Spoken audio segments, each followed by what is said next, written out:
when you open a newspaper today, do you see marriage based on caste? Brahmin girl wanted, Baniya boy wanted, Caste boy wanted. The fact that marriage still takes place using the caste identity indicates that caste is still flourishing in India. That's one. In terms of vocation, today anybody can join the UPSC services. Nobody looks at your caste. Anybody from any community can join it, which means that vocational connection, which used to be there with caste, is eroding, but not entirely. There are so many ways in which we talk about a social issue with reference to our cultural India. We talk about them in terms of history, law, personality, or even sometimes debates.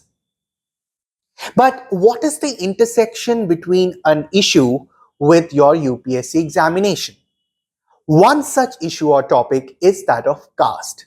And that is what we are going to discuss today in our UPSC Essentials of the Indian Express, Art and Culture with Devdutt Pattanaik.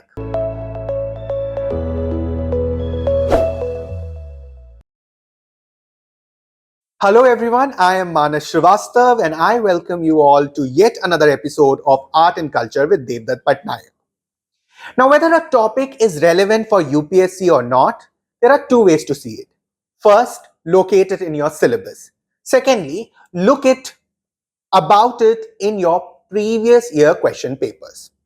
So, for example, this issue of caste has been asked a number of times in your society and social issues section of GS paper 1. For example, has caste lost its relevance in understanding the multicultural Indian society? Similarly, a past year question says or asks, caste system is assuming new identities and association forms, hence caste system cannot be eradicated in India, comment. And there are other questions also revolving around the topic of caste. So these are the topics which you have to read, you have to handle, because these are things which are present in our society, and therefore we have to look at it from the perspective of art, culture, history, etc. So here we are with Devdutt Pattanaik. First of all, let me welcome Devdutt. And as you all know that we break up the question given by the student and then we dive deep into the topic. So here is the question by the student.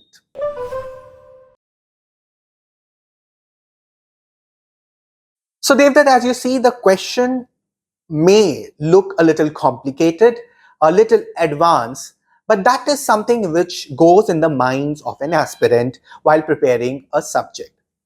But we must go very carefully, step by step, to understand the whole picture from the perspective of examination.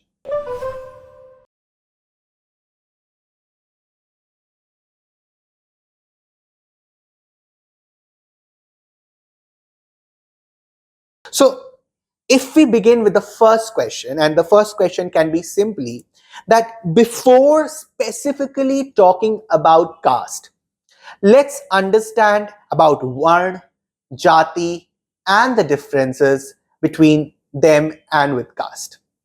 So Devdutt. Namaste. So today, the caste is an important topic, and whether they ask the question or not in the UPSC exams, I think every Indian should understand this topic.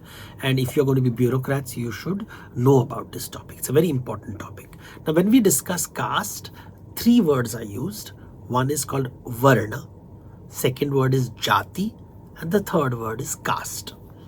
Now, Varna is a word that we find in Vedic literature. So in Sanskrit texts, we find it in the Rig Veda, you find it in the Vedic literature, especially the Rig Veda, in the Yajurveda. You also find it in the Dharma Shastra literature, like Manusmriti. So Varna is a word, and when you use the word Varna, we find it in the Bhagavad Gita. It refers to a fourfold classification of society. The first being the Brahmin, second being the Kshatriya, the third being the Vaishya, and the fourth being the Shudra. This is a classical division, fourfold. It is Brahmins being considered the philosophers and the educated class, Kshatriyas being the aristocrats, the landowning castes. Then comes the Vaishyas, who are the trading or the business class, and finally you have the Shudras, who are the servant or service class. Unfortunately, when we use these definitions, it's very theoretical. It doesn't really reflect the reality of society. So while these Chatur Varna system, which is called, is a theoretical Vedic construct. While it is found in the Rig Veda, it is believed it really became popular in the Dharma Shastra times. Dharma Shastra time is big between the Mauryan and the Gupta Empire, so between 300 BCE and 300 CE. It's a theoretical construct. Why do I say this? Because the word in the ground is Jati. Jati refers to endogamous communities. Endogamous means you marry within the jati, you marry within the community. So now in India there are 3 to 5,000 endogamous groups or jatis, and these are then classified into these 4 theoretical structures, which creates a lot of confusion. It is very easy to talk about the upper end, which is the Brahmin Varna and the Brahmin Jatis, and then on the other side you have got what is called pejoratively the untouchable community or the Dalit community, that is the other extreme. These two are fairly well designed, but in the middle there is a lot of a muddle, and therefore Jati refers to a organic structure of endogamous people who in the past followed one vocation, carpenters, blacksmiths, goldsmiths. So these could all be considered jatis. There is a lot of variations in the jatis in different parts of India: North India, South India, East India, West India. For example, in South India, there's a Brahmin domination, and there is a landowner, and then there is the service class. So there is not a uniform structure. So when we use the word Varna, we are using a Vedic term, which is theoretical. And then there is Jati, which is a ground reality of 3 to 4,000 groups, 5,000 groups who are artificially attached to these 4 layers of Varna. So that's the difference between Varna and Jati. That clarification is very important. That distinction between these terms are very important because they may be asked in several forms in your examination. But let's come specifically to caste and understand from Devdutt what is caste, what is its genesis, and also if he can throw light upon this term untouchability, which is again one of the important issue to be discussed with respect to examination. If you're clear, I'm sorry, I forgot about the caste angle. So the word caste comes with the Portuguese. So the Portuguese introduced the word caste.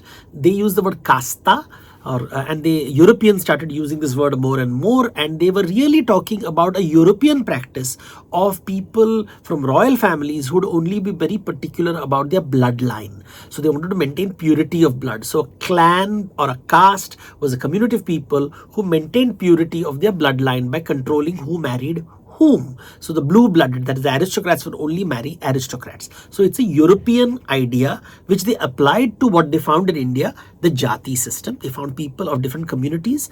These communities, the Jatis, were having 2 characteristics: endogamy, they would only marry within each other, and second, they would follow a similar vocation. For example, the Taili community would be oil pressers, Sutars would be carpenters, Sunars would be goldsmiths, so Lohar would be the blacksmiths.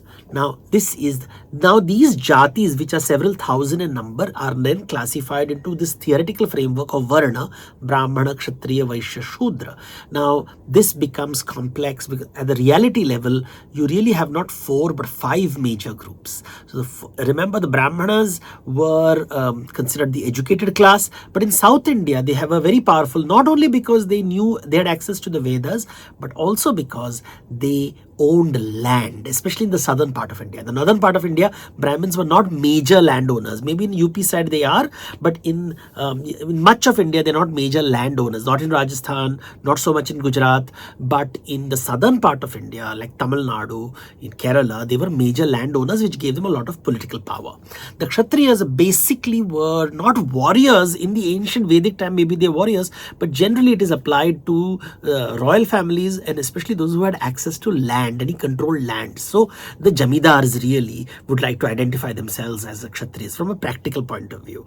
Vaishyas were relatively easier. Originally, they would perhaps be the farmers and the herdsmen, but over time they became only the traders, the ones who were involved in logistical activities. Now these three varnas, the first three varnas, Brahmana, Kshatriya, Vaishya, in Manusmriti are considered to be Savarna, are considered to be the Dvija, twice born, allowed to do the thread ceremony, access to the Vedas, and therefore they were considered the elite. The Shudras were considered a non-elite group. They were the service providers.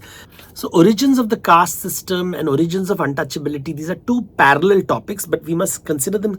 I personally see we should see them slightly separately. There is a relationship between them, but they're also separate. So let's first talk about caste and its origin, and then untouchability and its origin. So when you talk about caste, originally in the Rig Veda, we just use three words. We use Brahmana, Kshatriya, and the Vishya, the common man. So only the Brahmins are associated with poetry, the Kshatriyas are associated with chariots and warfare, and then you have the common man, Vishya. You have no four-fold division in the early verse of the Rig Veda. In the later verse, there is the Purusha Shukta hymn, which is found in the 10th Mandala, which is the classical four-fold division of society, Brahman, Kshatriya, Vaishya, Shudra. But as scholars have pointed out, this hierarchy is changing. In Yajur Veda, for example, the Vaishyas are put on top.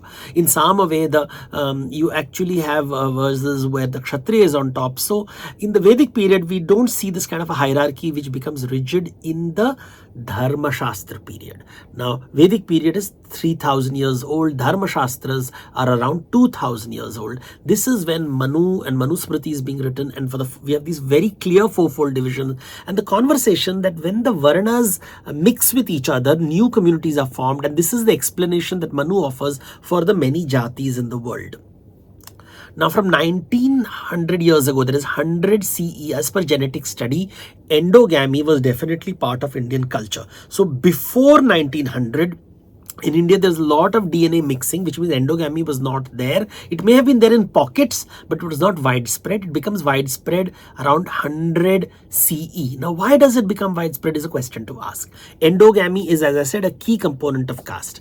Vocational controls. That each endogamous group starts taking care of one vocation. Weavers say we are one caste. Masons say we are one caste. Blacksmiths say we are one caste. Carpenters say we are one caste. So these castes, why do they form? The major thing that is happening around this period is India is moving away from a mercantile economy to an agrarian economy. So if you read the old Buddhist literature, you find a lot of conversation about merchants. Merchants are traveling, and kings made money by charging taxes to merchants. But around 2000 years ago, 1500 years ago, you see something changing in India. The Roman Empire collapses, as I said, the trading patterns change dramatically. Long distance trade with faraway lands reduces, and you have local trade within communities happening, more agrarian economy, and you have land grants being given to Brahmins. From 300 CE, land grants are given to Brahmins and to temples. It's called Deva Bhoga, Agrahara. These words start to appear. Deva Bhoga, food for the gods. So temple is there, God is given land, and Brahmins take care of the temple and therefore get access to the land. This starts from the 3rd century CE, and this plays a very, very important role in the evolution of caste, because suddenly land ownership becomes important. Kings are now making money not just from tolls to merchant community, but by asking taxes to land economy. So Brahmins get land tax free, and you have got the idea of a king has his own land, he charges rent on it. Then there are lands which don't belong to him, he charges taxes on it. Further ahead, there are people who pay him tributes, tributary. So rented, from where you earn rent, from where you earn tax, from where you get tribute. So then suddenly you have this agrarian economy emerging. This is when the Raj Mandala system emerges. It is definitely there in India in the 8th century, and it is during this time you find proliferation of castes. People who have access to land, who owns the land, who can work on the land, who has access to a share of the harvest, how much will he get? So all this decides these communities around the village, and caste becomes a very important, because caste gives you access to the land and to its harvest. So caste, if you, depending on your caste, you have access to resources. So economics plays a very important role, politics plays a very important role. So from 800 CE, you start seeing the proliferation of caste happening in a very, very big way, but it keeps changing. Some castes become powerful. Weaver community becomes very powerful when the temple economy booms, and the weaver in the temple, you need some of the weavers get say that we will come to this temple town and support its economy if we are called Brahmins. So there are certain Brahmin communities like the Padmashali Brahmins of Andhra Pradesh who are considered quasi-Brahmins. There are musicians who are given access to temples. They are a community of musicians, but they are quasi-Brahmins because they get access into the temple. They're junior Brahmins, not senior Brahmins. So you see the complexities emerging, and different types of communities are fighting for hierarchical growth. So while at one extreme there's the Brahmin, on the other extreme we have the untouchable community. In between there is a middle which is muddled, and there is a lot of fluidity happening. You have B.N. Srinivas writing about Sanskritization, people rising up the ladder, then powerful soldiers calling themselves. Suddenly you have these new groups emerging. For example, you have the Rajput group emerging in the Rajasthan and Madhya Pradesh area around the 12th, 13th, 14th, 15th century. This word Rajput has different meanings and suddenly becomes a clan, and these were warlords who suddenly get access to land and political power, and suddenly they are identified as Kshatriyas. Then you have the Marathas who rise from peasant groups, farming groups, agricultural communities, and some of them become extremely powerful political figures. They start identifying themselves as Kshatriyas. So you see this shift in social ranking happening. Sumit Guha has written about it. Nicholas Dirk has written about these fluidity in the middle, the muddle. Today, these middle groups are called OBC. Usually the word OBC is used for them. It's not a one-to-one comparison, but a simple way to remember. But then this brings us to untouchability. Untouchability is slightly different from this thing. One of them, there is a concept of ritual impurity. Right in the Rig Veda and in the Vedas, you have ritual impurity and the word Chandal appearing, and the Chandal being told you shall not come near the sacred fire. Now, is this the same as the Dalit person? We don't think so. These are perhaps ritual separations. We know that the Chinese travelers to India spoke of a group of people who were not allowed to enter the city because they were impure. So you now have this community being considered dirty. Why are they considered dirty? Because they're supposed to be involved in dirty activities, which are really important activities for the society, like sanitation, taking care of dead animals, leather work, butchers, crematoriums. They are doing very important service to the community, but because they are being considered dirty and kept at the periphery of society and told not to enter society. So this concept of the dirty community starts to emerge. We know the Chinese travelers are talking about it. When do the Chinese travelers came to India? Around Harshavardhan's time, that is in the 7th century. There is definite reference. They are writing about it. Then you have records emerging, for example, in the writings of in the 17th century, in the Rathod court in Rajasthan, you have these writings where upper castes are saying we don't want to be associated with untouchable community. A Chep word is being used in the 17th century, 18th century. And then the British come and they document this all, and they start creating these different, what the British did is they documented it and therefore fixed it and did not allow the fluidity which was there in the middle is taken away. Everything becomes very documented. Everybody's supposed to have caste. There were regions in India where caste was not a big idea. It becomes an important idea. Everybody is told that if you don't have a caste, how can you be a Hindu? So this idea that Hindus must have a caste is really a British invention. Caste was always there, but it was in a very diverse and not in a fixed way across the country. In some parts it was there, some parts it was not there. High agricultural zones it was there, low agricultural zones it doesn't seem to have been there. So there are many vast parts of India where people would use words like kula, but does that mean the same thing as caste? So there was no. So this complication was documented and sort of systematized in the colonial era. So this is how you understand the evolution of caste and the evolution of untouchability. They have slight differences. Now, and this is how we have to remember that when we talk about caste, we have to talk about endogamy at one level, vocation on the other, and the third is about purity. pure groups and impure groups. The extreme pure at the high end of the pure were the Brahmins, and the low end of the pure were the Dalits. And this concept of purity is really the dark side of the caste system. Of course, each community had lots of issues in terms of economic and political power, but we have to understand that every community had different political status, different economic status. Not everybody had. You could move between the castes. Maybe in the middle groups you could, but not across. Definitely not from the untouchable group to the touchable groups. So we must remember this concept of fluidity is also not so aware. So you should remember these key words: Varna, Jati, caste, untouchability, Savarna, Dvija. These are key words to endogamy, vocation, ritual purity, community purity, the idea that the Brahmins, the Kshatriyas, the Vaishyas could have access to the central part of the village where the temple was located, while what is called the untouchable communities, the Achut, the Achep, was at the periphery, and beyond that were the tribal communities who lived in the forest. This is how the architecture of the city was also organized. This is a very important idea when we are studying Indian culture. So these are certain issues which you should be aware of, and you have to be very careful while answering questions which are related to these issues. These are sensitive topics, these are sensitive issues, agreed. But these are something which are a part of your syllabus. But more importantly, this is a part of our society, okay? And when you become a future administrator, you have to deal with such things. So you should have certain knowledge about various aspects of it, and therefore it's important to study. Now, let's come to another question, Devdutt. If you can also talk about, the Bhakti movement, and where do you locate caste in it? Because a lot of textbooks talk about it. So if you can talk about this Bhakti movement and caste. One important point to remember about caste is the Bhakti period. So Bhakti literature emerges in India.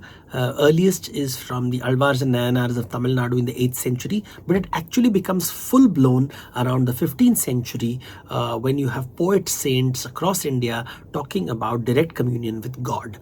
Now, the Bhakti movement takes place at a time when India is, this later Bhakti period or the Sant tradition takes place when Islam has entered India, and the idea of one God who treats everyone equally becomes a very dominant force and a thought, especially amongst the Sufi people. And therefore you find a conflict between a mosque where everyone goes to pray equally in front of God, and then you have a temple where different people are allowed access to different parts of the temple based on your ritual status, which is determined by your caste. Naturally, this is the time there is a lot of conflict, and you have poet saints talking about caste and access to the temple, and Ravi Das being one of this famous poet who talks about why is he being discriminated against and not getting access to God. You find such ideas that Chokha Mela in Maharashtra, Purandaradasa and Karakadasa in Karnataka talking about this idea. You have in Tirupati Devasthanam the famous image of a bhakta on the road who is a cobbler who is not given access to the temple. Similar stories are found in the Nayamnar literature about a sage Sundarar who is not given access until he passes through fire and purifies himself. So these stories indicate the existence of caste in this Bhakti period. It is linked to ritual pollution, access to the temple and direct access to God. It is not exactly talking about communities being discriminated against. This idea is very clearly documented, as I said, from the 18th century in court records, where you have what are the Mahajans or the upper caste claiming that they should get separate access to a separate well or a separate tank, or certain parts of the city should not should be exclusive to the communities which are identified as upper, and the Achep or untouchable communities cannot enter these spaces. We find these ideas in Rajput cities, we find them in Maratha chronicles. So these are the later. So from a historical point of view, when we talk of untouchability, we have to remember the Vedic literature. We have to remember the Chinese pilgrim documentations. We have to remember the Bhakti poetry. We have to remember the court records of Rajputs and Marathas, and finally the British documentation, followed by the social reform movements. So these are the points to remember. Now, since we are talking about caste, let's also talk about reform movements or the reformers related to the caste. Now, there is a big chapter in your history books related to the social reform movements. And therefore, it is important to at least touch this aspect and know some prominent things related to the reform movements or the reformers related to the issue of caste. So, over to you, Devdutt. So caste, where you consider a group of people to be, there are across the world you have communities, right?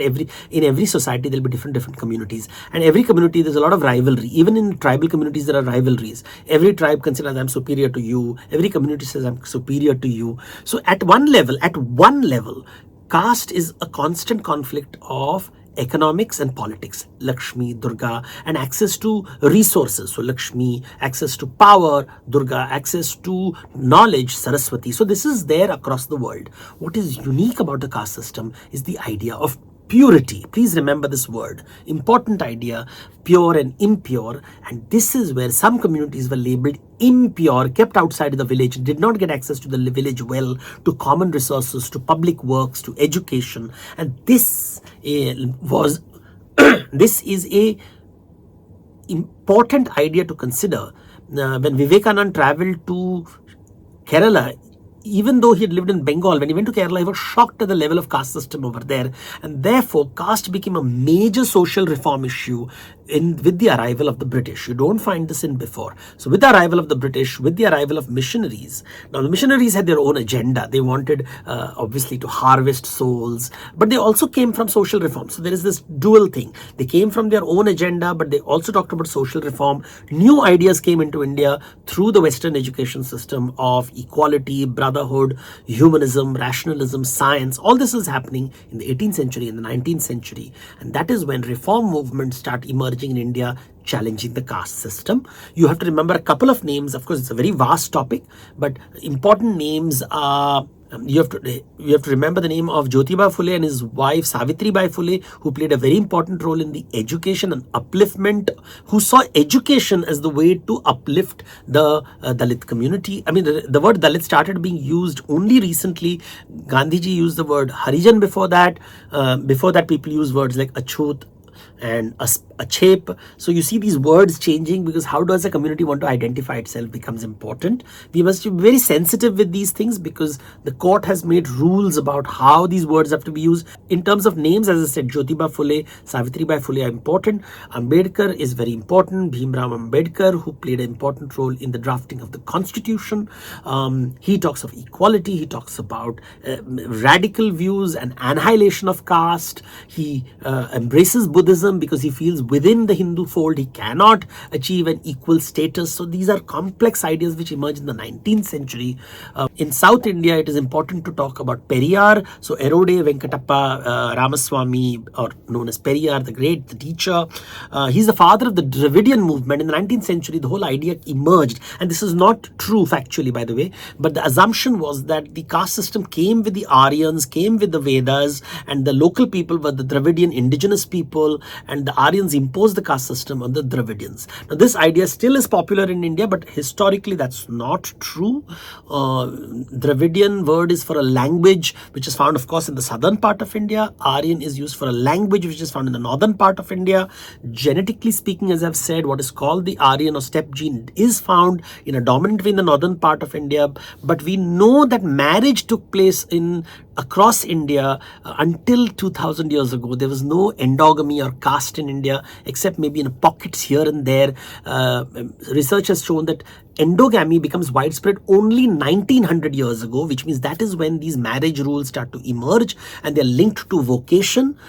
So caste as we know it today, or jati system as we know it today, is only 1900 years old. So, but the point is, this idea, raising the voice against the caste orders which existed in Tamil Nadu, in Kerala, all this takes place by many scholars. A very big name is the Periyar name has to be taken. So as I said, his name is important to remember for the exam point of view. So Raja Ram Mohan Roy is another voice to be heard. So early 19th century, he's the one who uses the word Hinduism for the first time. Early 19th century, he draws attention to caste excesses. There are other groups. Arya Samaj talks about against caste. But to what extent do they go is always a challenge. Gandhi spoke against caste. Gandhiji spoke against caste. We know that Savarkar spoke against caste. Everyone spoke against caste, but to what degree did they talk about? Nobody spoke to the radical points, the ideas which emerged from the Dalit communities. So the way Mr. Phule spoke about it, the way Ambedkar spoke about it, the way Periyar spoke about it is very radically different from the way a Gandhi or a Nehru or a Savarkar or a Raja Ram Mohan Roy or a Dayanand Saraswati or a Vivekanand spoke, because they came from, those who came from upper castes spoke about it differently. Those who came from lower castes spoke about it differently. Be sensitive to this fact. Thank you, Devdutt, for briefly touching upon these reform and reform movements related to caste. Students can discuss about caste movement and the caste reform movement, in their comment box below. And participate in this discussion. You can also send your questions to manas.srivastava@indianexpress.com or comment in the box below. But since we are talking about caste movement, I would really want to see how Devdutt deals with the UPSC questions, which can, enlighten a lot of students. For example, there was a UPSC previous question, and that was, has caste lost its relevance in understanding the multicultural Indian society? So this was one of the questions of the past year. And if, Devdutt, you can enlighten our students on this type of question. Is caste still relevant in the 21st century? And this is a question which is asked today. And you have to ask yourself the question, simple. When you open a newspaper today, do you see marriage based on caste? Brahmin girl wanted, Baniya boy wanted, Caste boy wanted. The fact that marriage still takes place using the caste identity indicates that caste is still flourishing in India. That's one. In terms of vocation, today anybody can join the UPSC services. Nobody looks at your caste. Anybody from any community can join it, which means that vocational connection which used to be there with caste is eroding, but not entirely. There are many communities in India who can only get jobs if they follow the traditional vocations. The sanitation workers, for example, is a case in point.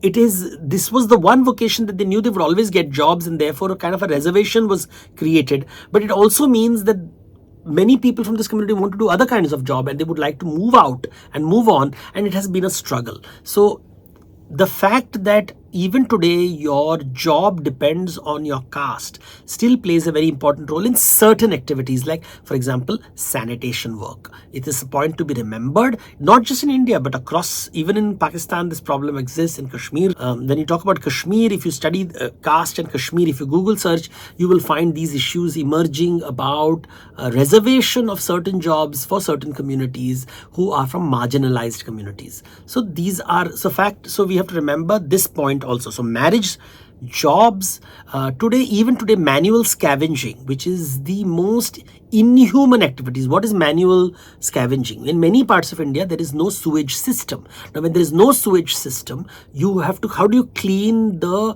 night soil? What is night soil? It's basically your excreta, your urine. Every day you're producing these things in the toilet. How does it go out? If there is no sewage system, it has to be removed physically, manually. And manual scavenging, unfortunately, still prevails in India, and many of the sanitation workers even today do not get equipment to protect themselves when they're doing this work, and they die of the noxious smells. You can Google about this. So these three examples mean it is still relevant. Marriage, in terms of jobs, and the fact that manual scavenging still exists in India. And the fourth point being, every once in a while we hear stories of atrocities against caste. A Dalit man being punished because he wants to ride through the city on a horse on his wedding day is opposed by many communities, and the boy is beaten up. Or in South India, you have Dalit communities who are denied access to land to bury the dead. So these stories exist in the media. You can check them out. The fact that such atrocities happen even today, it means caste remains relevant in the 21st century. Now it has become an important topic in America, in other parts of the world. People are raising, where diaspora is traveling, and this is an important point and may be asked in questions.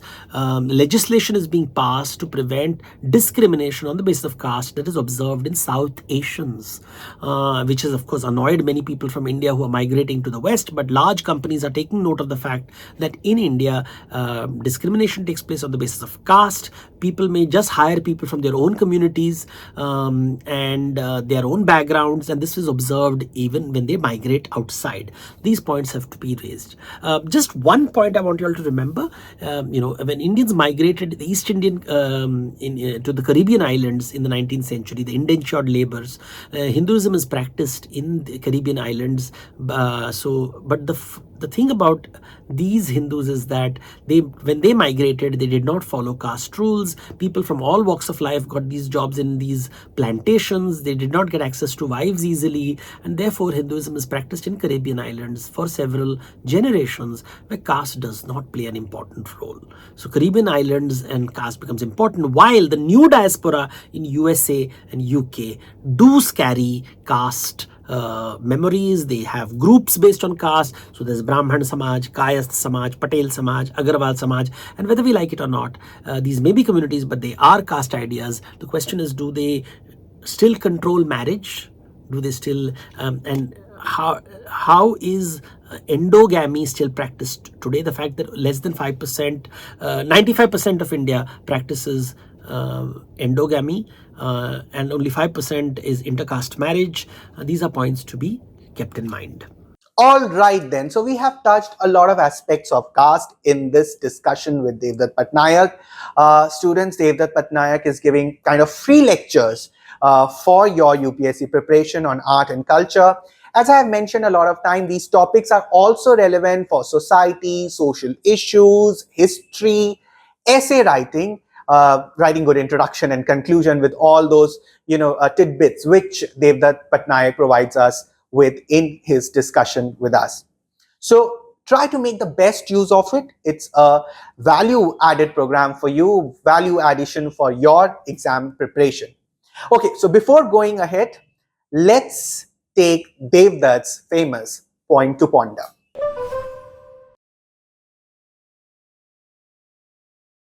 So point to ponder for the next episode. In this episode, we discuss caste, but in the next episode, we'll be discussing women. So the point to ponder is, in the 19th century, a lot of reform movements involved women.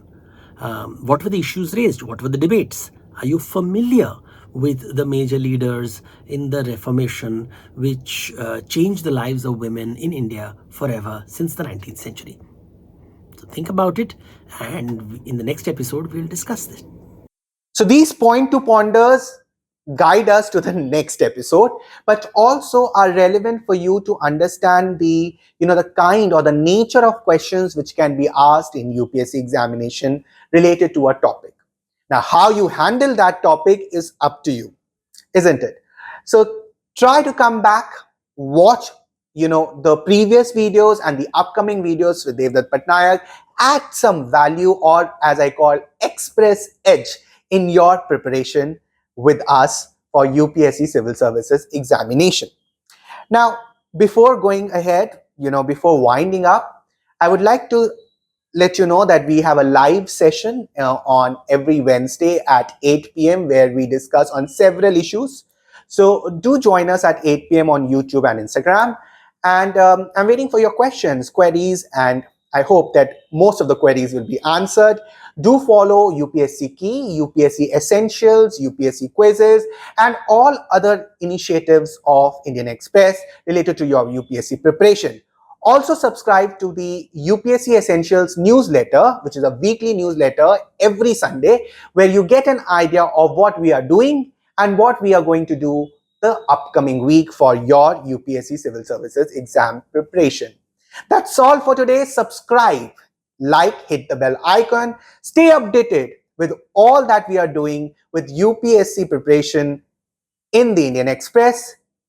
And as I say always, think smart, work hard, conquer your goal.